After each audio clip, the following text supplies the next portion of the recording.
చక్కగా వాక్యాన్ని విన్నాం. మరి కొద్దిసేపు మరి ఒక సందేశాన్ని దేవుడు మనకి ఇచ్చిన సమయాన్ని బట్టి మనమందరము స్వాధీనం చేసుకోవాలని ప్రభుపేటం చేస్తున్నాం. పిల్లరా, కొన్ని మాటలు ఒకసారి చూద్దాం. 2 కొరింథీయులకు రాసిన పత్రిక 4వ అధ్యాయం 4వ వచనం చూద్దామండి.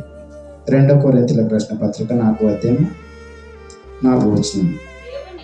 దేవుని స్వరూపమై ఉన్న క్రీస్తు మహిమను కనుపరచు సువార్త ప్రకాశము వారికి ప్రకాశింపకుండా నిమిత్తము ఈ యుగ సంబంధమైన దేవత అవిశ్వాసులైన వారి మనోనేత్రములను గ్రుడ్డితనము కలగజేశాను. అర్థమైందా? వాక్యం ఏమర్థమైంది? క్రీస్తు మహిమను మనకు అర్థం కాకుండా ఈ యుగ సంబంధమైన దేవత మన కళ్ళకి ఏం చేసిందంట? గ్రుడ్డితనం. ఎలా గ్రుడ్డితనం? గ్రుడ్డితనం అంటే కళ్ళు కనిపించడం లేదా? గ్రుడ్డితనం అంటే ఏంటి? ఎప్పుడన్నా ఆలోచించాను. అంటే అందరం చర్చికి వస్తాము, అందరం సంఘానికి వస్తాము, కానీ దేవుడు చెప్పిన మాటలు వింటాము, బైబిల్ చదువుకుంటాము, ప్రార్థన చేస్తాం, కానీ ఎవ్వరము వాక్యం చెప్పినట్టు బ్రతకడానికి సిద్ధపడము. అది గుడ్డితనం. వాక్యం విని వెళ్ళిపోతాము. ఆదివారం నుంచి ఆదివారం వరకు నేను అబద్ధాలు మాట్లాడిన వాళ్ళని ఒకరు చూపించండి కదా. ఆదివారం నుంచి ఆదివారం వరకు నా నోటి నుంచి ఒక చెడ్డ మాట రాలేదన్న వారిని చూపించండి. ఆదివారం నుంచి ఆదివారం వరకు నేను ఫోన్లో వాక్యం తప్ప వేరే చూడలేనన్న వాళ్ళని చూపించండి. ఆదివారం నుంచి ఆదివారం వరకు టీవీ చూడలేనన్న వాళ్ళని చూపించండి. ఆదివారం నుంచి ఆదివారం వరకు బైబిల్ చదివిన వారిని చూపించండి. ఆదివారం నుంచి ఆదివారం వరకు ప్రార్థన చేసిన వారిని చూపించండి. ఆదివారం నుంచి ఆదివారం వరకు ఆదివారం విన్న వాక్యాన్ని ఈ ఆదివారం వరకు ధ్యానిస్తూ వాక్యానుసారంగా బ్రతికేవారు ఎవరు కనిపిస్తున్నారు ఈ లోకంలో? చెప్పేవాళ్ళు అలానే ఉన్నారు, వినేవాళ్ళు అలానే ఉన్నారు. అంటే క్రీస్తు మహిమను ప్రకాశింపనివ్వకుండా మన మనోనేత్రములకు గ్రుడ్డితనం కలగజేసిందంట. అంటే విన్న వాక్యానుసారంగా మనం బ్రతకనివ్వడము లేదు, అదే గ్రుడ్డితనము. అర్థమైందా? విన్న వాక్యానుసారంగా బ్రతకడము. వాక్యాన్ని వింటారు, మళ్ళీ బయటికి వెళ్ళి ఏం చేస్తారమ్మా? తాగేవాడు తాగుతూనే ఉంటాడు. వాక్యాన్ని వింటాడు, గోవలు తినేవాడు గోవలు తింటానే ఉంటాడు. వాక్యాన్ని వింటాడు, కైని వేసేవాడు కైని వేస్తూనే ఉంటాడు. వాక్యాన్ని వింటారు, ఇంట్లో వెళ్ళిన తర్వాత భర్త భార్యను తిరుగుతూనే ఉంటాడు. వాక్యాన్ని వింటారు, భార్య భర్తకు ఎదురు మాట్లాడుతూనే ఉంటుంది. వాక్యాన్ని వింటారు. ఎన్ని విధాలుగా చెప్పుకుంటూ పోతే ఎన్ని విధాలుగా ప్రతి ఒక్క కుటుంబంలో చూడండి ప్రియులారా, వింటున్న వాళ్ళ కుటుంబంలో ఈ విధంగా ఉందంటే, విశ్వాసుల కుటుంబంలో ఈ విధంగా ఉంటే, వాక్యాన్ని బోధిస్తున్న వాళ్ళ కుటుంబాలు కూడా ఎలా ఉన్నాయో ఒకసారి ఆలోచించండి. అది మన మనోనేత్రములను గ్రుడ్డితనము కలిగి చేసినట్టు. వాక్యం విని వాక్యానుసారంగా ఎవరి లోకంలో బ్రతకడం లేదు. అందరి మనోనేత్రములను గ్రుడ్డితనం కలుగచేసింది. అర్థమవుతుందా ప్రియులారా? ఈ దేహాన్ని దేవుడు కలుగచేశాడు. ఒక సందేశాన్ని ఇది అర్థం చేసుకున్నారు కదా, అర్థమైందా? అంటే ఎలా గ్రుడ్డితనం కలుగజేస్తుంది అంటే ఈరోజు కొంచెం వాక్యంలోకి వెళ్దామండి. మత్తయి సువార్త 12వ అధ్యాయము. మత్తయి సువార్త 12వ అధ్యాయము. చక్కగా వినండి మాటలు. ఎన్నోసార్లు చదివారు, ఎన్నోసార్లు విన్నారు, కానీ ఈ విధంగా మనం ఎప్పుడు వాక్యం చెప్పినట్టు మనం ఎప్పుడు ఆలోచించలేదు. ఈరోజు ఆలోచిద్దామండి. ఓకేనా పిల్లలు? మత్తయి సువార్త 12వ అధ్యాయము 43వ వచనం చదువుదాం పిల్లరా. చదవండి. అపవిత్రాత్మ ఒక మనిషిని వదిలిపోయిన తర్వాత అది విశ్రాంతి వెతుకుచు నీళ్ళని చోట్ల తిరుగుచుండును. విశ్రాంతి దొరకనందున నేను వదిలి వచ్చిన నా ఇంటికి తిరిగి వెళ్ళి వెళ్ళుదననుకొని వచ్చి ఆ ఇంట ఎవరును లేక అది ఊడ్చి అమార్చి ఉండుట చూచి వెళ్ళి తన కంటే చెడ్డవైన మరి 7 దయ్యములను వెంట పెట్టుకొని వచ్చాను. అది దానిలో ప్రవేశించి అక్కడనే కాపురముండును. అందుచేత ఆ మనుషుని కడపటి స్థితి కంటే మొదటి స్థితి కంటే చెడ్డదగును. అలాగే ఈ దుష్టంతర వారికి సంభవించు. అర్థమైందా వాక్యం? ఎన్నిసార్లు వినింటారు, ఎన్నిసార్లు చదివంటారు ఈ వాక్యాన్ని? ఎంతమందికి ఈరోజు ఎంతమందికి ఈ వాక్యం అర్థమైంది? ఎంతమందికి అర్థమైందా? మీకు అర్థం కాలేదు, ఇప్పుడు అర్థమయ్యేటట్టు ఆలోచిద్దాం. దయ్యాలు ఎంతమంది చూస్తుంటారు? దయ్యాల గురించే కదా ఇక్కడ దయ్యాలు అంటున్నారు కదా. దయ్యం అనగానే ఎంతమంది భయపడతారు? అందరూ భయపడతారు.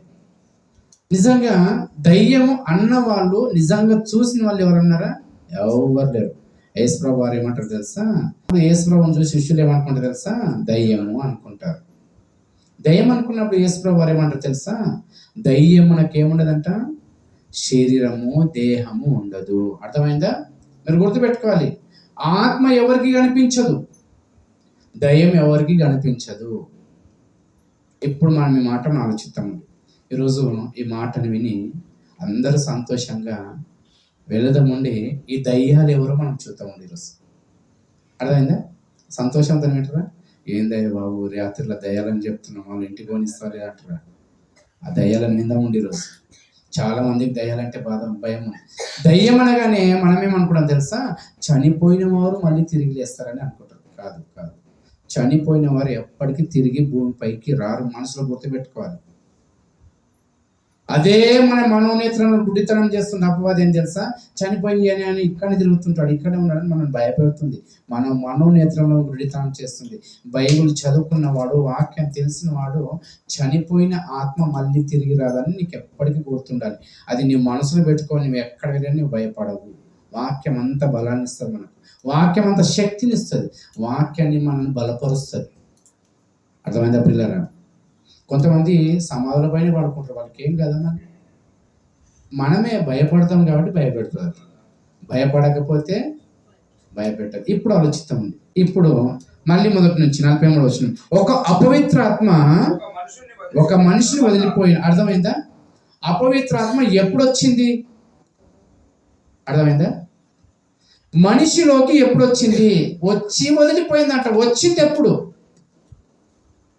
అర్థమైందా? మనం ఎప్పుడు వదిలిపోయింది అనుకుంటాం కానీ వచ్చింది ఎప్పుడు? ఎవరైనా ఆలోచించామా? ఒక అపవిత్ర ఆత్మ ఒక మనిషిని వదిలిపోయిందంట. అది ఎప్పుడు వచ్చింది? ఎప్పుడు అర్థం కావాలి మనకు. వచ్చింది అర్థమైతే ఎప్పుడు వదిలిపోయిందో మనకు అర్థమవుతుంది. అర్థమైందా? అంటే ఒక అపవిత్ర ఆత్మ మనిషిలోకి ఎప్పుడు వచ్చిందో చెప్పండి. అందరు నన్ను చూడండి. ఒక దయ్యము మనిషిలోకి ఎప్పుడు వచ్చింది చెప్పండి. ఆ దయ్యాలు ఏందో ఈరోజు చూపిస్తాను మీకు. ఆ దయ్యాల పేర్లు వింటే మీరే అవునా దయ్యాలు ఇవి అని మాకు అర్థమవుతుంది. నిజంగా అంటే వాక్యం ఎంత గొప్ప చెప్తుంది తెలుసా ప్రియులారా? అంతా బాగా చెప్తుంది కానీ మనం అర్థం చేసుకోం. వాక్యాన్ని అర్థం చేసుకోవాలి కానీ మన జీవితాన్ని ఎలా బ్రతకాలో, ఎలా ఉండాలో ప్రతి ఒక్క మాట పూసగుచ్చినట్టు చెప్తుంది. ఎందుకు తెలుసా? ఈ ఇంట్లో ఎవరు ఉండాలని కట్టుకున్నాము? నేను ఉండాలి, లేకపోతే ఎవరి ఇల్లు కట్టుకుంటే వాళ్ళు ఉండాలి అనుకుంటాం కదా. 1 కొరింథీయులకు రాసిన పత్రిక 3వ అధ్యాయం 16 వచనం. మీరు దేవుని ఆలయమై ఉన్నారనియు దేవుని ఆత్మ మీలో నివసించుతున్నారని మీరు ఎరగరా? అంటే దేవుడు ఆలయం అంటే ఎవరంటమ్మా? ఈ దేహం. ఈ దేహాన్ని ఎవరు కట్టారు? ఎక్కడ కట్టాడు? ఈ దేహాన్ని ఎక్కడ కట్టాడు? తల్లి గర్భంలో. అర్థమైందా? మనం ఇల్లు భూమి పైన కడతాము కానీ ఈ దేహాన్ని ఎక్కడ కట్టాడు? తల్లి గర్భంలో. అర్థమవుతుందా? ఎందుకు కడుతున్నాడు ఈ తల్లి గర్భంలో ఈ దేహాన్ని? ఎవరినైనా ఈ ప్రపంచంలోకి వెళ్ళి నాలాంటి దేహాన్ని కట్టు అని ఒకరిని అడుగు, ఎవరైనా కడతారా? అర్థమవుతుందా? ఇలాంటి శరీరాన్ని ఎవరైనా కట్టగలుగుతారా? రోబోలను చేస్తారు. ఏంతోని? ఇనుముతోని, లేకపోతే అల్యూమినియంతోని, ప్లాస్టిక్తో రోబోలు చేస్తారు. కానీ దేవుడు కట్టిన ఈలాంటి ఆకారాన్ని ఎవరైనా భూమి పైన కడతారంటే ఈ ప్రపంచంలో ఎంత మేధవైనా కట్టాడు. ఎందుకు తెలుసా? కనీసం ఇంకో గొప్ప మాట చెప్పమంటారా? ఒక వెంట్రుక తెల్లకైతే దాన్ని నల్ల చేసే శక్తే భూమి పైన ఎవరికి లేదు. చేస్తున్నారు కదా కలర్ అంటే, అది మళ్ళీ వారం రోజులకు నీ నిజ స్వరూపం బయట పెడుతుంది. అర్థమైందా? మనిషికి చేతకాంది ఏం తెలుసా? ఒక నల్ల వెంట్రుకని తెల్ల వెంట్రుకని నల్లగా చేసేంత శక్తి లేదు. కానీ ఈ దేహాన్నే చేసేంత శక్తి ప్రపంచంలో ఎవరికి లేదు. ఈ దేహాన్ని దేవుడు ఎక్కడ తయారు చేస్తున్నాడు అంటే తల్లి గర్భంలో తయారు చేస్తున్నాడు. ఈ దేహము ఆయనకు దేవాలయం అంట, ఇల్లు అంట. ఇందులో ఎవరు ఉండాలనుకుంటున్నారు? ఎవరు ఉండాలనుకుంటున్నారమ్మా? మీరు దేవుని ఆలయమై ఉన్నారని, దేవుని ఆత్మ మీలో నివసించున్నారని మీరు అంటే దేవుని ఆత్మ, దేవుడా ఉంటాడా? దేవుని ఆత్మ ఏంటది? ఇంట్లో పరిశుద్ధాత్ముడు ఉండాలి. దేవుడు ఉండడు ఈ ఆత్మ ఆలయంలో. దేవుడు ఎప్పటికీ పరలోకంలో ఉంటాడు. పిల్లలు మర్చిపోవద్దు. ఎప్పుడు దేవుడు పరలోకం నుంచి కిందికి రాలేడు. ఆ దేవుని ఆత్మ, పరిశుద్ధాత్మని ఈ దేహంలో ఉంచాలనుకున్నాడు దేవుడు. ఈ పరిశుద్ధాత్మను ఉంటే మళ్ళీ ఈ పరిశుద్ధాత్మ దేవుని ఆలయములో ఈ పరిశుద్ధాత్మ ఉంచినప్పుడు మరి ఈ పరిశుద్ధాత్మ వెళ్ళిపోయి దయ్యం ఎప్పుడు వచ్చింది? మళ్ళీ ఇక్కడ రండి. ఎక్కడ? మత్తయి సువార్త 12:43. ఒక అపవిత్రాత్మ ఒక మనిషిని వదిలిపోయిన తర్వాత ఏం చేస్తాం? ఎప్పుడు వచ్చింది అపవిత్రాత్మ? దేవుడు ఈ దేహాన్ని ఎక్కడ కడుతున్నాడు? అందరు జాగ్రత్తగా చెప్పాలి. ఈ దేవుడు ఈ దేహాన్ని ఎక్కడ కడుతున్నాడు? కట్టి ఎక్కడ పంపించాడు? తల్లి ఒళ్ళోకి పంపించాడు. అర్థమైందా? ఎక్కడ పంపించాడు? ఆ దేవుని ఆలయంలో ఎవరు ఉండాలి? మరి దేవుని ఆత్మ ఎప్పుడు వెళ్ళిపోయింది? అపవాది ఎప్పుడు వచ్చింది అని ఆలోచించినట్లయితే పిల్లరా, దేవుడు తల్లి గర్భం వచ్చినప్పుడు దేవుని ఆత్మ ఉంది. తల్లి గర్భం నుంచి బయటకు వచ్చిన తర్వాత దేవుని ఆత్మ ఉంది. ఎప్పుడు వెళ్ళిపోయింది దేవుని ఆత్మ అంటే పరిశుద్ధాత్ముడు ఎప్పుడు వెళ్ళిపోయాడు? ఈ దయ్యం ఎప్పుడు వచ్చి కూర్చుంది? మీకు ఎవరైనా తెలుసా? ఎప్పుడు వచ్చి కూర్చుంది దయ్యం? మనకు తెలియదు, కానీ కొంచెం ఆలోచిస్తే అర్థమవుతుంది ఎప్పుడు వచ్చి కూర్చుంటే. తెలుసా? పిల్లలకి ఎప్పుడు మాటలు వస్తాయి చెప్పండి? అక్కడ బోర్ల పడుకున్నాడు, వాళ్ళకు ఎప్పుడు మాటలు వస్తాయి? ఎన్ని సంవత్సరాలకు వస్తే మాట చెప్పండి? మీ పిల్లలు ఉన్నారు లేదా? మీరు పెద్ద చేస్తారు లేదా? మీ పిల్లలకి ఎన్ని సంవత్సరాలకు మాటలు వచ్చి ఉంటే చెప్పండి? సంవత్సరంన్నరలోపు వస్తాయి కదా. ఆ మాట వచ్చినప్పుడు ఆడు పిల్లోనికి ఏం మాట తల్లి నేర్పించింది చెప్పండి? అమ్మా,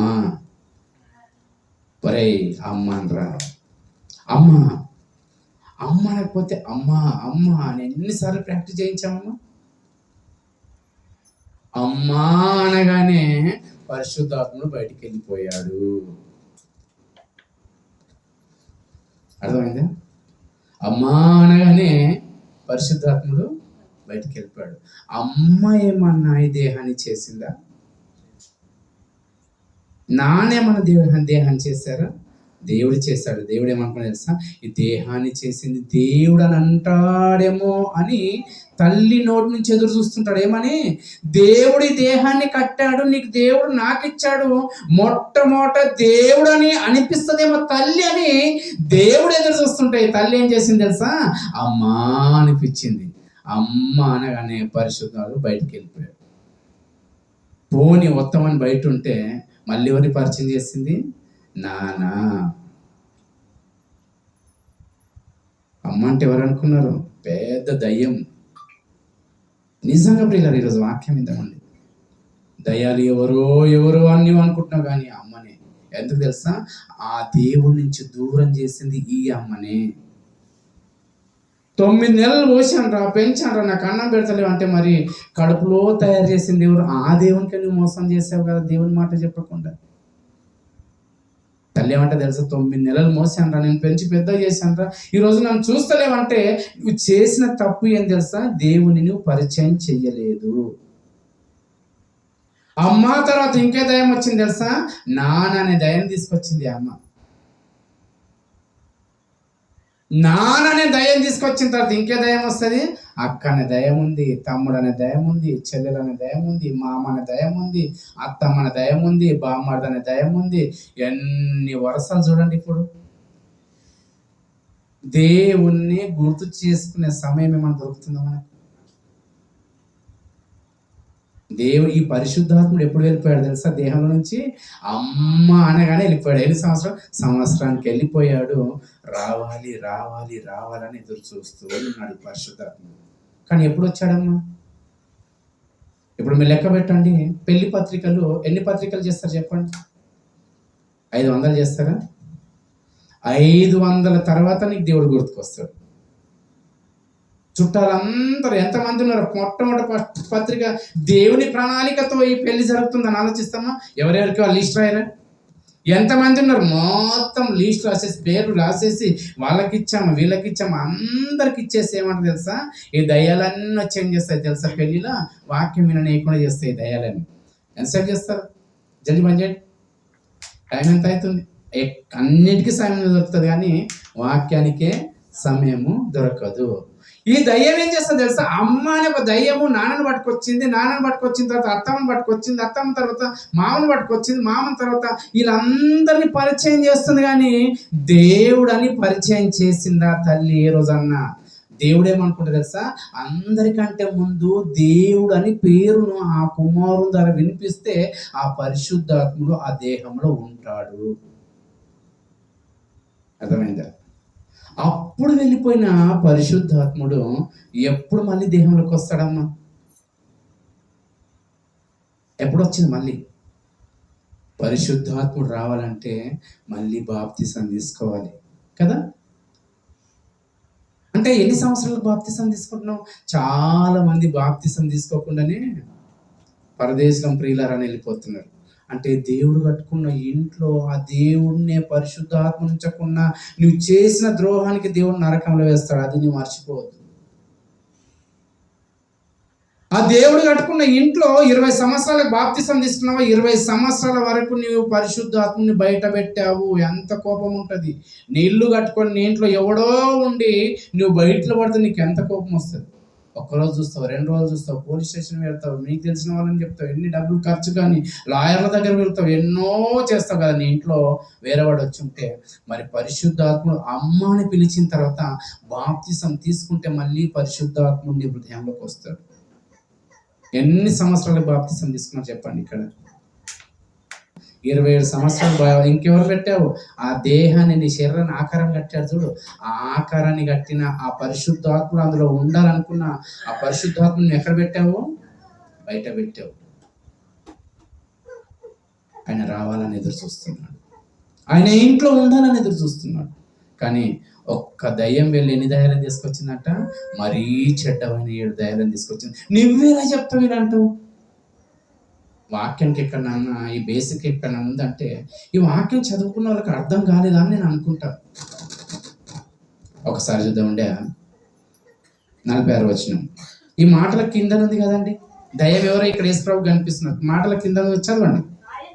ఆయన జనసమూహముతో ఇంకా అంటే వాక్యం చెప్తున్నాడు. అంటే చాలా వాక్యం చెప్తున్నాడు. జనులు కూర్చోగానే వాక్యం చెప్తున్నారు. వాక్యం చెప్తుంటే ఇక్కడ ఒక దయ్యం వచ్చింది.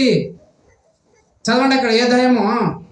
ఎదిగో ఆయన తల్లియు సహోదరులను ఆయనతో మాట్లాడవాలనని మాట్లాడగోరుచు వెలుపల నిల్చుండిరి. అప్పుడు ఒకడు, ఇదిగో నీ తల్లియు నీ సహోదరులను నీతో మాట్లాడవాలని వెలుపల. అంటే ఇప్పుడు యేసు ప్రభుతో ఎవరు మాట్లాడడానికి వచ్చారంటమ్మా? కన్న తల్లి, యేసు ప్రభు తమ్ముడు. ఇప్పుడు వచ్చిన తర్వాత యేసు ప్రభు వారు ఏమనాలి? వచ్చిన తర్వాత యేసు ప్రభు వారు ఏమనాలి? అమ్మ వచ్చిందా, రామ్మ కూర్చొని మాట్లాడదాం. వాక్యం ఆపేసి వెళ్ళి మాట్లాడు యేసు ప్రభు వారు. అర్థమైందా? మా అమ్మ వచ్చింది కొద్దిసేపు కూర్చోండి అన్నారు. ఇప్పుడు వాక్యం చెప్తున్నప్పుడు ఈ చెప్పిన వారి శిష్యుని ఏమని తెలుసా? ఇప్పుడు కిందికి వెళ్తే అక్కడ చదవండి ఏమంటున్నాడు యేసు ప్రభు వారు? నా తల్లి ఎవరు అంటే యేసు ప్రభు వారు ఏమంటారు? నా తల్లి ఎవరు, నా సహోదరులు ఎవరు అని చెప్పి శిష్యుల వైపు చేయి చాపి, ఇదిగో నా తల్లియు నా సహోదరులను పరలోకమందున్న నా తండ్రి చిత్తం చేయువాడే నా తల్లియు నా సహోదరులు. అంటే వాక్యం వినకుండా, వాక్యానుసారంగా లేకుండా నీవు దేవునికి ఏదైనా ఎదురు చేస్తే నువ్వెవరు? తల్లివైనా దయ్యంవే. అర్థమైందా? యేసుప్రభు తల్లిని ఏమంటున్నాడమ్మా? నా తల్లి ఎవరు? ఈ తల్లే కదా దేవునికి దూరం చేసింది మనల్ని. కన్న తల్లినా లేదా ఇంకెవరు చేస్తారు మనం దేవునికి దూరం? నేర్పించాల్సిన బాధ్యత ఎవరికి ఇచ్చాడు తెలుసా? దేవుణ్ణి పరిచయం చేయాల్సిన బాధ్యత ఎవరికి ఇచ్చాడు తెలుసా? తల్లికి ఇచ్చాడు. ఆ తల్లి నిజంగా దేవుని గురించి ఎవరైనా ఏ తల్లి చెప్తుంది చెప్పండి పిల్లలు? అమ్మాని ఆ కుమారుడు పిలవాలంటే ఆ దేహాన్ని నీ గర్భంలో చేసింది ఎవరు? దేవుడు కాదా? అమ్మాని పిలవకపోతే నీవు గొడ్రాలుగా మిగిలిపోయేదానివి. నీ జీవితమే ఒక అగోచారంగా కనిపించేది. నీకు అమ్మాని పిలిపించిన ఆ దేవుణ్ణి నువ్వు ఎలా మర్చిపోతున్నావు? దేవుణ్ణి మరిపించేది మొట్టమొదటి ఎవరంటే తల్లి. ఆ తల్లి ఎలా చెప్తే పిల్లలు అలా ఉంటారండి. నాన్న అని చెప్తేనే నాన్నని గుర్తుపెట్టుకుంది. ఎవరైనా మనం అందరం అంతే. ఆ తల్లి నేర్పిస్తేనే నేర్చుకున్నాం మనం అందరం. ఆ తల్లి నేర్పించకపోతే ఎవరం నేర్పించుకోం. కానీ ఏం నేర్పించింది తల్లి? నాన్నని నేర్పించింది, అమ్మని నేర్పించింది, అక్కని నేర్పించింది, చెల్లెలని చెప్పింది, ఆంటీ అని చెప్పించింది, మామని చెప్పి ఎన్ని విధాలుగా నేర్పించింది అండి దయ్యం. ఆ తల్లి పరిశుద్ధాత్మని ఎంత దూరం పెట్టేశారు? ఎన్ని సంవత్సరాలు బయట ఉంటున్నాడు పరిశుద్ధాత్మ. అందులో ఈ దేహంలో ఉండాల్సింది పరిశుద్ధాత్ముడు ఉంటే మన జీవితంలో ఎవరిని ఒక మాటను, ఎవరిని చెడ్డగా చూడము, ఎవరిని చెడ్డగా ఆలోచించము, ఎవరిని చెడ్డగా తలంపులు చేయము.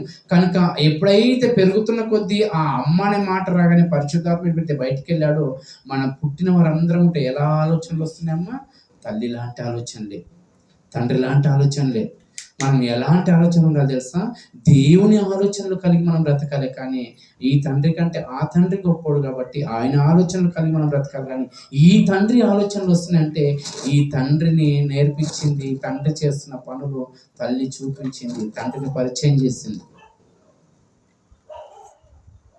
ఎవరు నా తల్లి? చెప్పాడంట ఒక శిష్యుడు వచ్చి, నీకేం పని? వచ్చి వాక్యం వింటే నా తల్లి అవుతుంది, వచ్చి వాక్యం వింటే నా సహోదరులు అవుతాడు.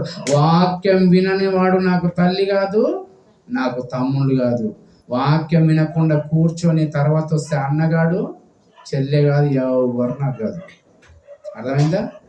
వాక్యంలో ఉన్నవాడే నాకు సహోదరుడు, వాక్యం విన్నదే నా తల్లి, వాక్యం విన్నదే నా తండ్రి.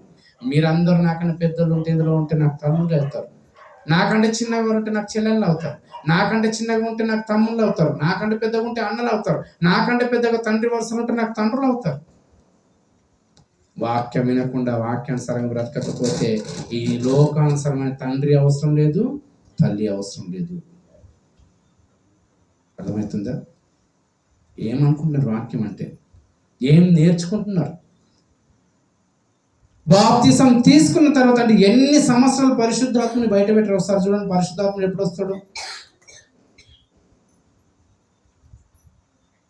అపోస్తల కార్యం 2వ అధ్యాయం 38వ వచనం. అపోస్తల కార్యం 2వ అధ్యాయం 38వ వచనం.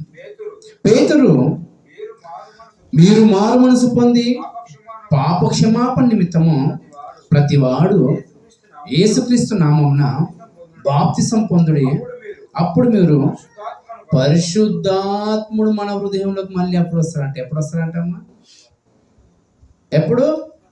ఇప్పుడు ఆలోచించండి. బాప్తిసం ఎంతమంది తీసుకున్నారు? రమేష్ ఇంకా బాప్తిసం తీసుకోలేడు. ఆ దేవుడు కట్టుకున్న దేహాన్ని 40 సంవత్సరాలు అయిందా? 40 సంవత్సరాలు ఉంటా ఆ పరిశుద్ధాత్మ బయటనే పెడుతున్నాను. ఆయన కట్టుకున్న ఇల్లు బయట ఎన్ని రోజుల నుంచి వస్తున్నా? 40 రోజుల నుంచి. అంటే ముసలితనంలోకి వచ్చిన గుట్ట బయట వస్తున్నావా? చనిపోతే గుట్ట నువ్వు ఇంకా పరిశుద్ధాత్మని ఇంట్లోకి రాణిస్తలేవా ఇంట్లోకి? అందుకనే కదండి నరకంలో వేస్తున్నాడు దేవుడు మనల్ని. ఒక అపవిత్రాత్మ ఎప్పుడు వెళ్ళిపోయింది చెప్పండి? ఇప్పుడు ఎప్పుడు వెళ్ళిపోయింది? సంవత్సరానికంటే ఒక అపవిత్రాత్మ మన దేహంలోకి ఎప్పుడు వచ్చిందంటే 1 సంవత్సరం 2 సంవత్సరాలకు వచ్చింది. తిష్ట వేసి అమ్మ అని పేరు పిలిపించుకొని ఎంతమందిని పరిచయం చేసిందమ్మా? ఎంతమందిని మీరు చెప్పండి, ఎంతమందిని పరిచయం చేసింది? ఆ హృదయంలో ఒక్క మాట ఉండలేని మాట, దేవుడు పరిశుద్ధాత్ముడు ఉండాల్సిన, యేసుప్రభు ఉండాల్సిన హృదయంలో అమ్మ అనే పేరు పెట్టడంతో ఎంతమందిని పరిచయం చేసి చెప్పండి. దేవునికి అది బాధ అండి. నేను కట్టుకున్న ఇంట్లో నా కుమారుడు పరిశుద్ధాత్ముడు లేడు. నేను కట్టుకున్న ఇంట్లో, నేను కట్టిన ఇల్లుకు నాకు పేరు లేదు. ఇల్లు కట్టుకున్న తర్వాత అందరినీ దావత్కి ఎందుకు పిలుస్తామమ్మా? ఇల్లు కట్టిన తర్వాత ఇల్లుకి అందరిని ఎందుకు పిలుస్తారు? ఇల్లు దావత్ కాదు, నేను ఎంత కష్టపడి కట్టానో చూడండి అని చెప్పాలి కదా. ఇల్లు కట్టావు, వచ్చేసి బయటన భోజనం చేసిపోతే సరిపోతుందా? ఇంట్లోకి రండి చూడండి అంటావు. ఎందుకు? నేను ఎంత బాగా కట్టాను, నేను ఎంత కష్టపడ్డాను, ఎంత కష్టపడితే ఇల్లు కట్టాను. ఇదిగో ఎంత కష్టపడ్డాను తెలుసా? ఇగో ఈ గోడలు బేస్మెంట్ వేయడానికి నాకు డబ్బులు లేకుండే, ఒకరు నాకు సహాయం చేస్తారు.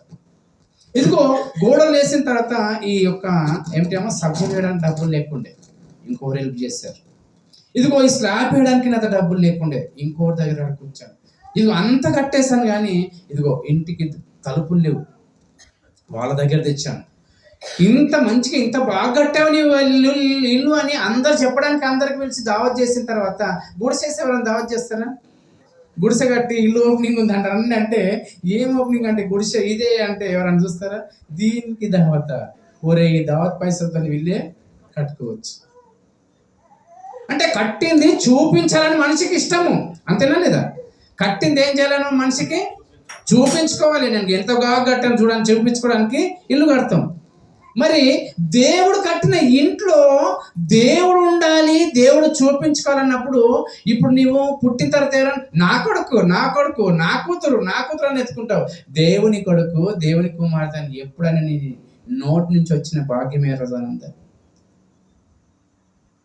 నా కొడుకు నా కొడుకు అని ఎత్తుకొని ముద్దిస్తుంటావు. ఆ కొడుకుని ఎవరు తయారు చేస్తారు? నీవు తయారు చేసుకున్నావు తల్లి గర్భంలో. నా కూతురు అని ఎత్తుకొని ముద్దిస్తున్నావు. నీ తల్లి గారు నీ గర్భంలో నీవు తయారు చేసుకున్నావు. ఎవరు తయారు చేశారు? దేవుడు ఏమంటాడు తెలుసా? నేను చేసిన దాన్ని వాళ్ళు ఏమంటుకొని తెలుసా? వాళ్ళ పేరు పెట్టుకొని వాళ్ళు పబ్బం గడుపుతున్నారు. నేను చేసిన ఆకారాన్ని, నేను కట్టిన దేవాలయాన్ని, ఈ దేవాలయాన్ని, ఈ శరీరాన్ని, ఎన్ని కోట్ల దేవాలయాలు ఉన్నాయి చూడండి అమ్మ. ప్రపంచంలో 800 కోట్ల దేవాలయాలు అంటే అంతమంది శరీరాలు ఉన్నాయి. ఇంతమంది శరీరాల్లో దేవునికి పాప అన్న ఒక్కరు ఆ ఇంట్లోకి పరిశుద్ధాత్మను ఇచ్చిన వారు ఎవరు చెప్పండి అమ్మా? 20 లక్షల మనుషులు ఇశ్రాయేలులు పాలు తేనెలు ప్రవహించే దేశానికి వెళ్తుంటే ఆ 20 లక్షల మనుషులు ఎంతమంది వెళ్ళారు? ఇద్దరు వెళ్ళారు. అంటే 20 లక్షల మనుషుల్లో ఇద్దరే దేవునికి స్థానం ఇచ్చారంట. అవును. అంటే 10 లక్షలకు ఒకరు ఉన్నారంటే అవును. ఈరోజు పెద్ద పెద్ద సంఘాలు ఏం చెప్తుంది తెలుసా? మా సంఘానికి 120 లక్షల మంది విశ్వాసులు ఉన్నారు. ఒరేనాయన 20 లక్షల మనుషులు అద్భుతాలు చూసినాయి, మా విశ్వాసులే స్థలం ఇవ్వలేదు దేవునికి. అర్థమైందా? అంతేనా కదా? సముద్రాన్ని ఇలా పాయలు చేసి ఇక్కడ నుంచి కొంచెమంత దూరము సముద్రం ఇలా చీలకపోయిందంట. ఆ సముద్రం చూస్తుండగా రెండుగా విడిపోయింది. సముద్రం రెండుగా విడిపోయి అందులో నుంచి మనుషులు 20 లక్షల మనుషులు నడిచిపోయిన వాళ్ళే దేవునికి, ఆ పరిశుద్ధాత్మనికి తన హృదయంలో స్థానం ఇవ్వలేని వాళ్ళు ఈరోజు నీకు ఉద్యోగం వస్తే దేవునికి స్థానం ఇచ్చే వాళ్ళు ఎవరున్నారు చెప్పండి? లేరు. ప్రపంచంలో వెతికితే ఏ ఒక్కరు ఏ ఉద్దరో దేవునికి కనిపిస్తున్నారు పిల్లలు. ఆయన కట్టుకున్న ఈ దేహంలో ఆయన ఉండాలని ఇష్టపడుతున్నాడు. పరిశుద్ధాత్ముడు ఉండాలని ఇష్టపడుతున్నాడు. పరిశుద్ధాత్ముడు ఎవ్వరు హృదయంలో లేదు. అందుకనే శ్రమని తెలుసా? నేను బయట నిలబడి తలుపు తట్టుచున్నాను. ఎవడు ఉన్నాడు ఆ హృదయంలో? తల్లి ఉంది, తండ్రి ఉన్నాడు. ఇవి మనుషులతో సరిపోలేదని ఇంకేం వచ్చాయి తెలుసా? డబ్బు వచ్చేసింది, బంగారం వచ్చేసింది, ఇల్లు వచ్చేసింది, భూములు వచ్చేసాయి, ఎన్ని వచ్చేసాయి చూడండి పిల్లలు. డబ్బును ఎప్పుడైతే దేవునికి నువ్వు దూరం అయ్యావో ఆ దేవునికి దూరం చేసిన తర్వాత దయ్యం ఏం చేసింది తెలుసా? నిన్ను దూరం చేసింది తల్లిని. ఎలా దూరం చేసింది? డబ్బు విషయంలో కదా. దేవునికి నువ్వు దూరం చేస్తే దేవుడు ఏం చేస్తున్నాడు తెలుసా? నీ కొడుకు నీకు దూరం చేస్తాడు. ఎలా? డబ్బులు ఉన్నా కానీ తల్లిదండ్రులకు దవాఖానకు చూపించలేని తల్లి కొడుకులు ఎంతమంది ఉన్నారు చెప్పండి? డబ్బులు ఉన్న అమ్మ నాన్నకు పిల్లలకు భోజనం పెట్టి తల్లిదండ్రులకు భోజనం పెట్టని పిల్లలు ఎంతమంది ఉన్నారు ఈ గ్రామంలో చెప్పండి? ప్రతి గ్రామంలో ఉన్నారు లేదా? డబ్బు ఉన్నా కానీ తల్లిని పోషించలేని కొడుకులు లేరా? డబ్బు ఉన్నా కానీ తండ్రిని పోషించలేని కొడుకులు ఉన్నారు లేదా? ఎందుకు నీకు ఈ పరిస్థితి వచ్చింది తెలుసా? నువ్వు భయపడక దేవుని ప్రేమను కుమారునికి నేర్పలేదు కాబట్టి నీకు రోజు రోజుకు నీ కుమారులు నీకు దూరం అవుతున్నారు, నిన్ను చూడలేకపోతున్నారు. ఆ యొక్క శిక్షను ప్రతి తల్లి ప్రతి తండ్రి అనుభవించాల్సిందే. అర్థమవుతుందా? నిజంగా పిల్లలు ఎంత ఆలోచిస్తున్నారు చూడండి. 20 పుట్టిన ఒక సంవత్సరానికి వెళ్ళిపోయిన పరిశుద్ధాత్ముడు ఎప్పుడు వస్తాడు ఎప్పుడు రావాలి అనుకుంటే ఒకరి తర్వాత ఒకరిని పరిచయం చేసుకుంటూ పోతున్నాం. తల్లిదండ్రులు కొంతమందిని పరిచయం చేస్తే చదువుకోవడానికి వెళ్ళినప్పుడు నీకెంతమంది పరిచయం అయ్యారు? అక్కడ మళ్ళీ తల్లిదండ్రులకు 5 మందిని పరిచయం చేస్తే నీ స్కూల్కి వెళ్ళాక అక్కడ చిన్నగా ఉన్నప్పుడు ఆడుకునే ఫ్రెండ్స్ వచ్చారు, వాళ్ళు నీ హృదయంలో ఉండిపోతారు. ఇంకా కొంచెం పెద్దగలిగితే 10th క్లాస్ ఫ్రెండ్స్ నీ మనసులో ఉండిపోతారు. ఆ తర్వాత కాలేజీకి వెళ్ళిన తర్వాత కాలేజ్ ఫ్రెండ్స్ వెళ్ళిపోతారు. ఆ తర్వాత ఉద్యోగానికి వెళ్తే ఉద్యోగం వెళ్ళిన ఫ్రెండ్స్ వెళ్ళిపోతారు. అంటే ఈ దేహంలో ఆ దేవుడి పరిశుద్ధాత్మ ఉండడానికి నీకు స్థానమే ఇవ్వలేవు అంటే ఇవ్వవు. చనిపోయేంత వరకు ఇలానే చనిపోయిన వాళ్ళు ఎంతమంది ఉన్నారు? వీళ్ళందరూ ఎలా గ్యాదరింగ్ చేస్తున్నారు? 10th క్లాస్ గ్యాదరింగ్ అంట, కాలేజ్ గ్యాదరింగ్ అంట, ఉద్యోగంలో గ్యాదరింగ్ అంట. మరి దేవుడు బయట పెట్టేశారు. నిజంగా ఒకసారి ఆలోచించండి, దేవుడు ఎంత బాధపడుతున్నాడో తెలుసా మన విషయంలో. ముసలిగా అవుతున్నప్పుడు ఏం చేస్తారని తెలుసా? అప్పుడు బాప్తిసం తీసుకుంటాడంట. అంటే 60 సంవత్సరాలు నువ్వు దేవుడిని ఎక్కడ పెట్టావు? పరిశుద్ధాత్మని ఆయన కట్టుకుని ఇల్లును, ఆయన ఉండాలనుకున్న ఇంట్లో ఆయన ఉండేం చేయాలనుకుని తెలుసా? పరిశుద్ధంగా పవిత్రంగా నిన్ను పెంచాలనుకున్నాడు పరిశుద్ధాత్ముడు ఉంటే.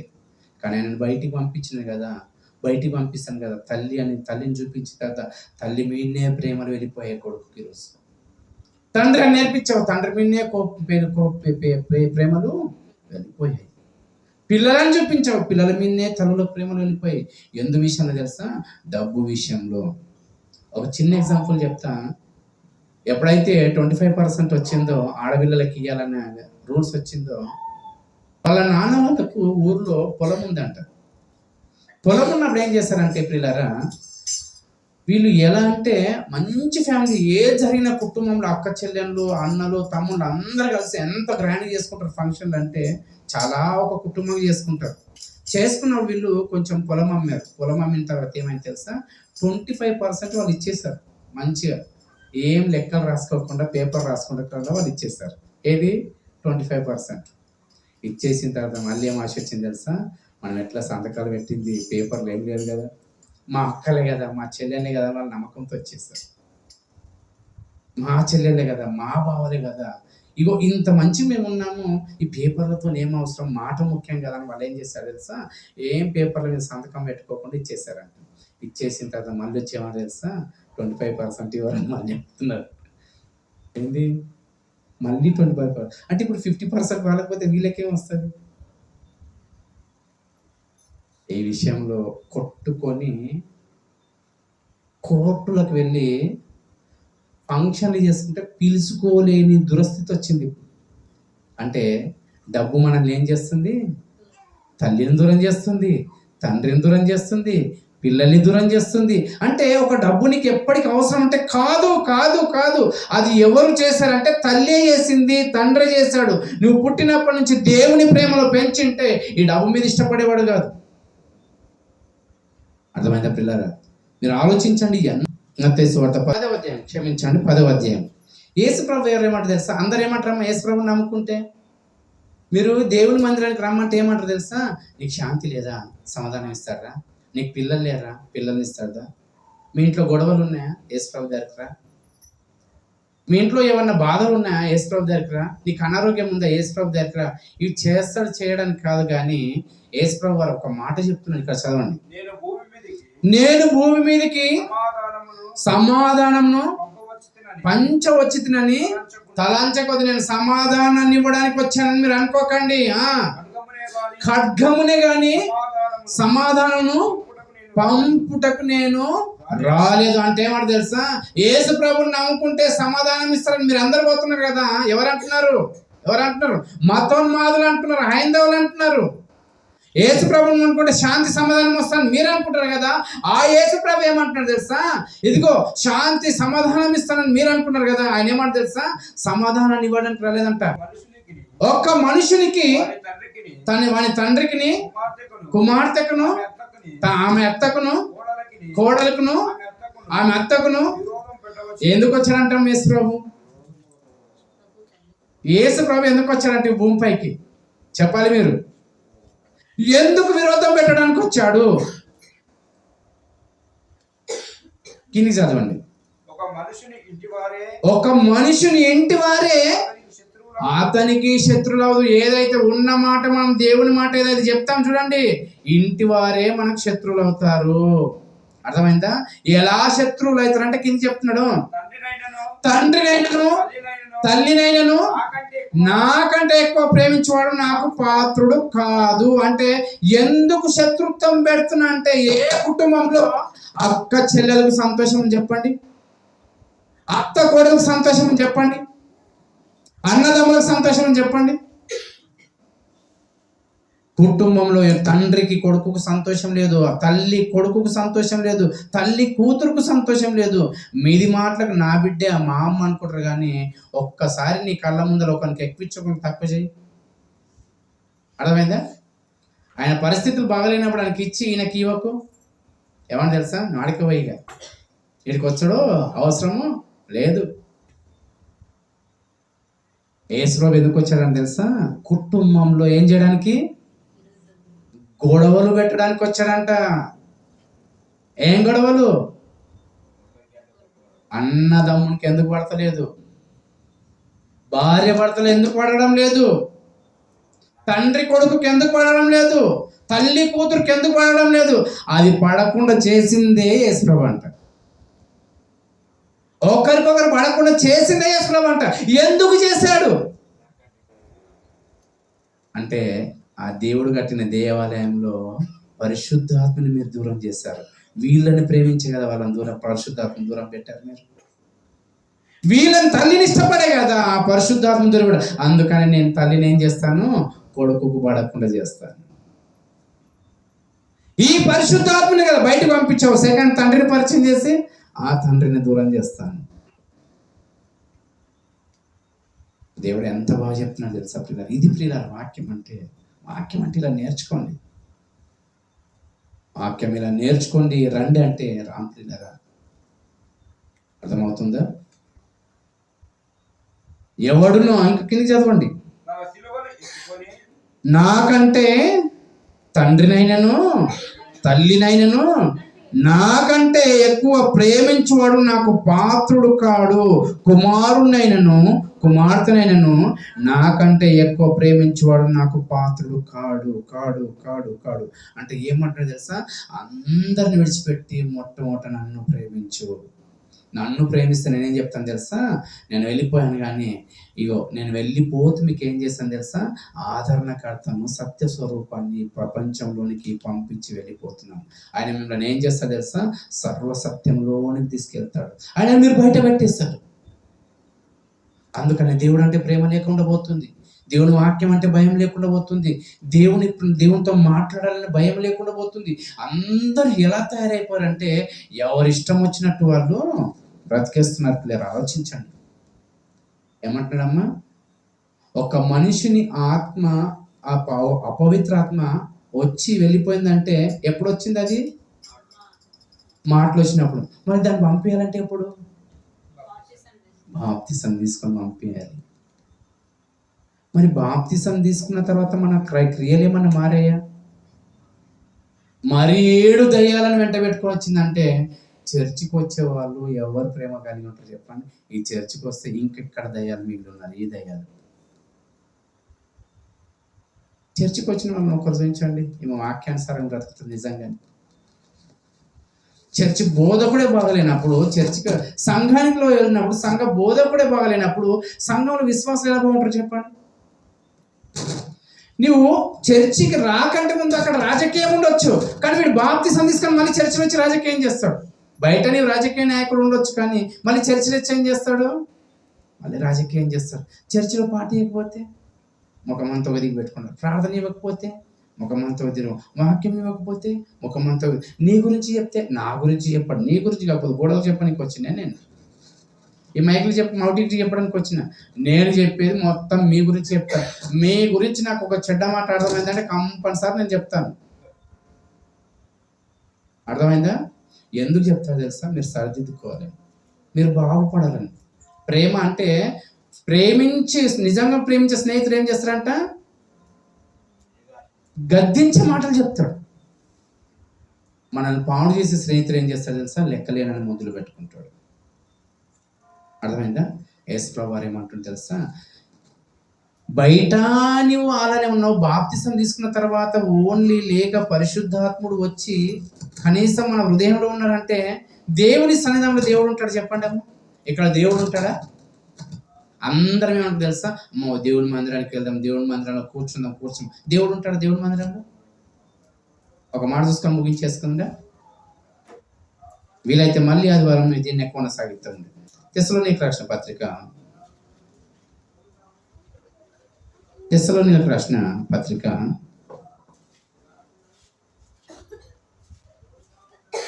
2వ పత్రిక 2వ అధ్యాయం 4వ వచనం.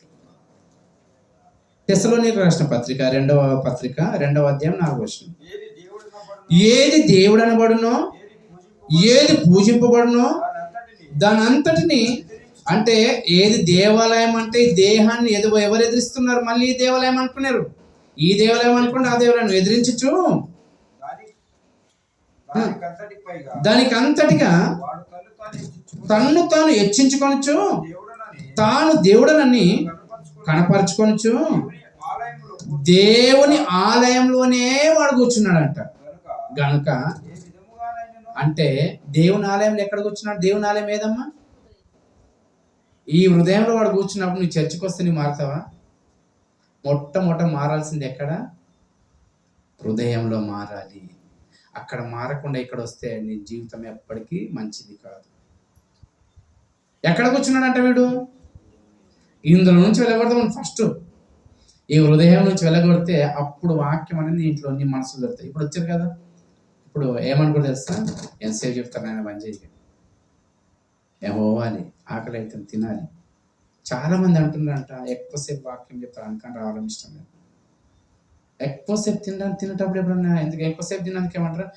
మెల్లగా కడుపు నిండా తిన్నామంటారు. లేదు, డబ్బులు వేసేటప్పుడు ఏమన్నా ఎంతసేపు వేస్తామంటామా? రాత్రి అయినా లెక్క పెడుతుంటాం. బంగారం ఉన్నా అనుకోండి, రాత్రి అంతా లెక్క పెడతాం. చీరలు తెచ్చారనుకోండి, పెళ్లి బట్టలు తెచ్చారనుకోండి, 12, 1 గంట 3 గంటల వరకు చూస్తాం. ఏది బాగుంది, ఏది బాగుంది, నాకు చూపియవా సిద్ధుకుందా చూస్తూ దా చూస్తూ ఇది ఎవరికి వాళ్ళకి వీళ్ళకన్నా అంత చూసిన తర్వాత పనికి మళ్ళీ నాకు చేసుకుంటున్నా, నాకు తెలియరని వెళ్ళిపోతుంది. వీటి విషయంలో మనకు టైం కనిపించదు, తినే విషయంలో మనకు టైం కనిపించదు, పని చేస్తున్నాడు పని విషయంలో మనకు టైం కనిపించదు, మనము బట్టలకు షాపింగ్కి వెళ్ళినప్పుడు టైం కనిపించదు, ఫంక్షన్లకు వెళ్ళినప్పుడు టైం కనిపించదు, ఎన్ని విషయాలు మనకు టైం కనిపించదు. కానీ చర్చికి వచ్చినాడు వాక్యమైన విషయాలు మనకు టైం కనిపిస్తాడు. అదే ఆ దయ్యాన్ని నువ్వేం చేయాలి తెలుసా? నువ్వు ఇక్కడ నక్కలు చేసినావు అంటే సంపదాన్ని బయట పంపించేకి రావాలి. నీతో వచ్చినాక పంచాలు పెట్టుకుంటా, ఫస్ట్ నా హృదయంలోకి వెళ్ళిపో, వాక్యం విన్న తర్వాత నీతో వచ్చి మాట్లాడతాను రావాలి. అది చేయం మనం. ఆయన లోపల పెట్టుకొని వస్తే ఎక్కడ వాక్యం అర్థమవుతుంది? చర్చికి వచ్చిన వాళ్ళు కూడా ఎవరికైనా అర్థమైందంటే వాక్యం ఎవరికి అర్థమైంది? బోధకునికి అర్థం కాలేనప్పుడు ఈ వాక్యాన్ని ఇంకోసారి అడిగిమాను. ఎప్పుడు వచ్చి కూర్చుంది అంటే ఒక అపవిత్ర ఆత్మ వెళ్ళిపోయి మళ్ళీ వచ్చిన తర్వాత అంటాడు. కానీ అది ఎప్పుడు వచ్చింది చెప్పు, నువ్వు మొట్టమొదట అది వచ్చింది ఎప్పుడు పోతుందో నువ్వు చెప్పు, మళ్ళీ ఎప్పుడు వచ్చిందో చెప్పు. అది చెప్తే వాక్యం అంటారు. అంటే వాడిని మొదటి స్థితి కంటే కడపది స్థితి చెడ్డదగనంటే ఏం తెలుసా? పుట్టినప్పుడు ఉన్న పరిశుద్ధత చనిపోయేంత వరకు వానికి పరిశుద్ధత రాదంట. అలా ఎంతమంది చచ్చిపోతున్నారు చూడండి. బాప్తిసం తీసుకున్న తర్వాత చెడిపోయిన వాళ్ళు ఉన్నారు, బాప్తిసం తీసుకోకుండా చెడిపోయి చనిపోయిన వాళ్ళు ఉన్నారు. అర్థమవుతుందా పిల్లలు? చర్చికి వచ్చిన తర్వాత ఏ చర్చిలో బాగలేదమ్మా, నిజం చెప్తున్నా, ఏ చర్చిలో బాగలేదు. చర్చిలో వాక్యం చెప్పేవాడు వాడి చర్చి గురించి చూపించుకుంటాడు, వాడు డబ్బు కోసం చేసుకుంటాడు, ఎన్నో విధాలుగా చేసుకుంటున్నారు. కానీ వాక్యాన్ని వినిపించి ఒక ఆత్మను రక్షించాలనే ఆలోచన మనిషికి కనుమరుగైపోయింది. అలా చెప్పే వాళ్ళ దగ్గరికి ఇలా 10 మంది 20 మంది వస్తారు, ఎక్కువ రారు మన దగ్గరికి. వచ్చిన వాళ్ళు కూడా మధ్యలో ఆగిపోతుంటారు. మరి వాళ్ళను ఫోన్ చేయాలి, రమ్మనాలి, ఆ ప్రయాసమే వేరు. దేవుని కోసం పిలిచి వాక్యం వినిపించాలనుకున్న వాని ప్రయాసమే వేరు. అయ్యో, ఒక సేవకుడు చేస్తున్నాడు, మనం ఎంత విలువీయాలి. ఫోన్లు లేపని వాళ్ళు ఉంటారు, సేవకుడు ఫోన్ చేస్తుంటే. అర్థమవుతుందా? నిజంగా పిల్లలు ఆలోచించండి. చక్కటి మాటలు వినడానికి అస్సలు వెనక అడిగేయకండి. చెప్పాలంటే రాత్రులు నిలబడి ఇలా చెప్తాను నేను. మీరు కూర్చోడానికి కలిసిపోవాలి కానీ నేను నిలబడానికి కలిసిపోను. అంత ఎందుకు వస్తుందంటే నా హృదయంలో పరిశుద్ధాత్మకి స్థానాన్ని ఇచ్చాను. ఆ పరిశుద్ధాత్మకి స్థానం ఇస్తే వాక్యం తప్ప ఏది మాట్లాడాలి. వాక్యం తప్ప డబ్బు మీద ఆశ ఉండదు పరిశుద్ధాత్మ లోపల ఉంటే. వాక్యం తప్ప బంగారం మీద ఆశ ఉండదు పరిశుద్ధాత్మ లోపల ఉంటే. వాక్యం తప్ప ఇల్లు కట్టుకోవాలని ఆశ ఉండదు పరిశుద్ధాత్మ లోపల ఉంటే. వాక్యం తప్ప ఏదో తినాలని ఆశ ఉండదు పరిశుద్ధాత్మ లోపల ఉంటే. వాక్యం తప్ప ఇదిగో వాళ్ళు ఏదో అన్నారు నేను వాళ్ళని తిట్టాలని ఆలోచన ఉండదు. వాక్యం తప్ప వాళ్ళు అన్నారు కాబట్టి ఆ మాట నేను మనసులో పెట్టుకొని టైం వచ్చినప్పుడు చెప్పాలని ఆలోచన ఉండదు పరిశుద్ధాత్మ లోపల ఉంటే. అర్థమైందా? వాక్యం తప్ప అదిగో వాళ్ళు అంత మంచి భోజనం తింటున్నారు నేను ఇలా తింటున్నాను ఆలోచన ఉండదు. పరిశుద్ధాత్మ లోపల ఉంటే ప్రియులారా, అన్నకి ఇచ్చే మర్యాద అన్నకి ఇస్తావు, చెల్లెలకి ఇచ్చే మర్యాద చెల్లెలకి ఇస్తావు, ఎవరికి ఇవ్వాల్సిన మర్యాద ఇస్తూనే ఉంటావు పరిశుద్ధాత్మ లోపల ఉంటే. ఆ వాక్యం లేకపోతే ఎవరిని ఎలా అన్నా, అన్నని ఏరా అని పిలుస్తావు, అమ్మని ఏమైనా పిలుస్తావు, నాన్నని ఏమరా అని పిలుస్తావు. అర్థమైందా? ఆ పరిశుద్ధాత్మలు ఉంటే ప్రియులారా ప్రతి ఒక్కరికి నచ్చేటట్టే నువ్వు అనిపిస్తుంటావు. పరిశుద్ధాత్ముడు యేసు ప్రభులో ఉన్నాడు. ఎలా నచ్చాడు చెప్పండి యేసు ప్రభు గారు. ఇప్పటి వరకు యేసు ప్రభుని గుర్తుపెట్టుకుంటాం. 2000 సంవత్సరాలైనా మన వాళ్ళని మర్చిపోయాం చనిపోతే. మా చెల్లెలు ఎప్పుడు చనిపోయింది మర్చిపోయాం, కానీ యేసు ప్రభును 2000 సంవత్సరాలైనా మర్చిపోలేము. ఎందుకు తెలుసా? ఆ పరిశుద్ధాత్ముడు అలా ఉంటే అలా బ్రతుకును ప్రేరేపించి అలా బ్రతకడానికి సిద్ధం చేస్తాడు మనల్ని. చనిపోయిన తర్వాత కొన్ని సంవత్సరాలు పరిశుద్ధాత్ముడు మనలో ఉండి మనం బ్రతికి చనిపోతే కొన్ని సంవత్సరాల తరబడి మనం గుర్తు చేసుకుంటారు. బైబిల్లో ఉన్న ప్రవక్తలను గుర్తు చేసుకుంటలేమా? యేసుని గుర్తు చేసుకుంటలేమా? ఈ పేతురుని గుర్తు చేసుకుంటే మన దేశంలో పుట్టారు, మన రక్త సంబంధులు, మన బంధువుల స్నేహితులు ఏదో దేశం ఎక్కడో పుట్టారు. వాళ్ళ ఊరికి మన ఊరికి ఎంతో దూరం, 1000 కిలోమీటర్లు. కానీ గుర్తు చేసుకుంటాం. మంచితనం అలా ప్రపంచం అంతా పాకిపోతుంది పిల్లరా.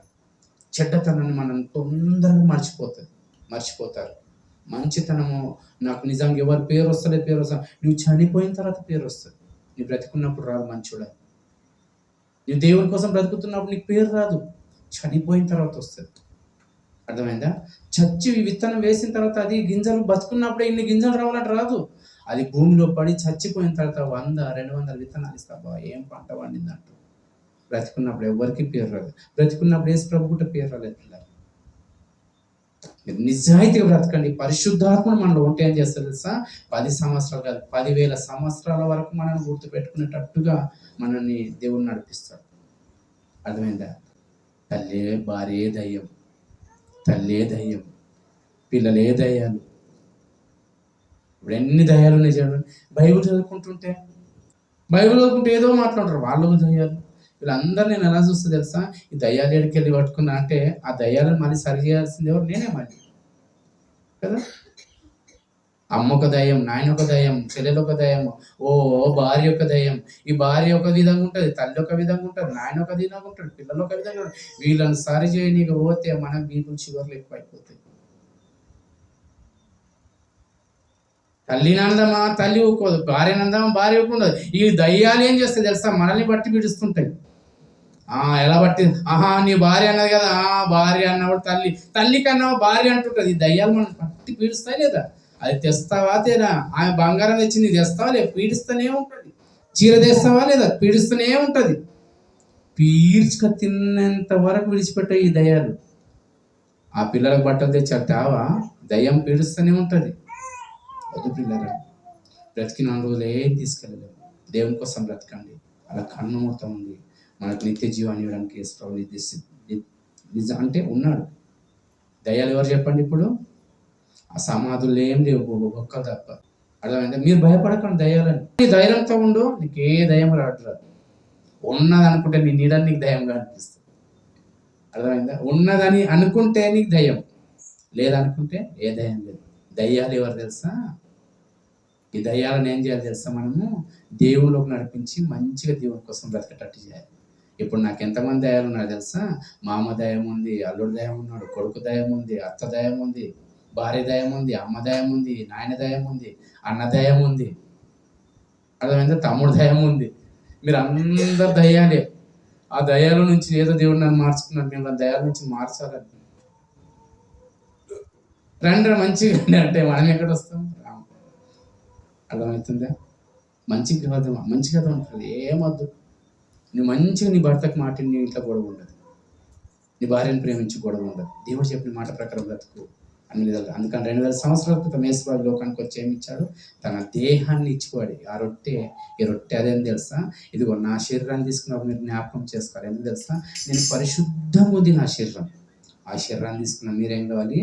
పరిశుద్ధపరచబడాలి. నా రక్తాన్ని తీసుకుంటున్నారు. నా రక్తం నీ పాపాన్ని కడిగింది. నీ రక్తం వల్ల నీ పాపాలని నీవు కడుగున్న తర్వాత వేరే వాళ్ళకు ఈ యొక్క పరిచర్య, నీ రక్తాన్ని చెమటగా మార్చి సువార్త ప్రకటించడానికి వెళ్ళు. ఎక్కడుంది? అది లేకపోతే శాపమే మన కుటుంబం. ఓకేనా? దయచేసి మళ్ళీ వారము ఆ దయ్యాల మాట విని ఆ దయ్యాల కోసం ఆలోచించి దేవుని దగ్గర రాకుండా దూరము కాకండి. ఏ దయ్యాలు? ఆ దయ్యాలు, బయట ఉన్న దయ్యాలు. ఆ దయ్యాలు రానియేమన్నది. ఆ దయ మనమే అనుకు తెలుసా? ఆ దేవుడు దయ, మీ దేవుడు అనేక మనలే దయాలు మొత్తానికి. ఇట్లా అన్నారు అనుకోండి, ఇప్పుడు నా మీద ఎలా ఉంటుందా? మమ్మల్ని అందరూ దయ్యాలన్నాడు, మరి మాది దయ్యాలే. నేను కూడా ఒకప్పుడు దయాన్ని ఉన్నా. ఇంకా ఆలోచన నేను దయాన్నే. మళ్ళీ నేను పరిశుద్ధునని మీరు అనుకోకండి. నాలో ఏమైనా చెడ్డ ఆలోచన నేను దయ్యాన్నే. కానీ దయ్యంగా ఉన్న నన్ను దేవుడు మార్చి సరిచేయాలనుకుంటున్నాడు. అది అర్థమైందా? మోకరిద్దామని ప్రార్థిస్తాము.